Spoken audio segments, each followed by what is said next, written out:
it's really important for us to make sure that people who come to Resource understand the impact of where design can play a part. Not only did we have the train game at the front, but we had a whole side area based on the design residencies that we've been running with CETA UK and have been incredibly successful. Again, working with Camden, but also working with CETA on the second one, specifically about bulky waste.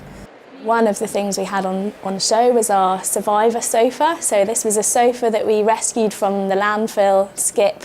The reason it was on the skip was that it didn't have a fire label and therefore it couldn't be reused by the local reuse organisation. It couldn't be sold on, so it had to go into the landfill skip.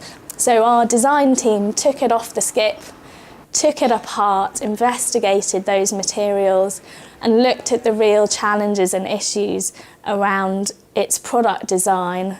We also had a lot of bulky waste that CETA had given us that came from one of their facilities.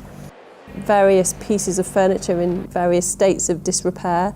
Big bulky items that tend to be very problematic when it comes to disposal and often end up in landfill. At the back of the stand we had our 3 design booths. Had the Agency of Design, so Rich Gilbert was there talking about some of his projects and some of the work that he's been doing with Innovate UK and being one of their successful circular economy business competition winners for R&D.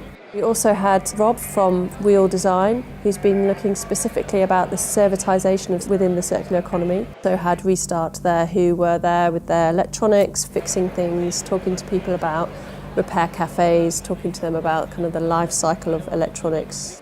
Fab Lab section of our stand was representing the making side of products and services, the manufacturing side of the circular economy. Within this space we're going to be running a series of events, so there's going to be a lot of networking, building the network in terms of those relationships. Last year we said we would be launching our physical hub at the Fab Lab, which we did in September and has now had 7,000 visitors, people through the door.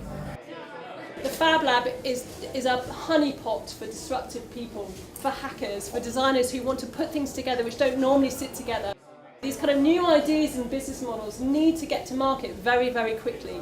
We need to start testing them in real-time spaces. We need action in this space rather than talking. So this Centre for Disruptive Circular Manufacturing, we are brokering and pulling in people to come and work with us in, is something that we see great potential in.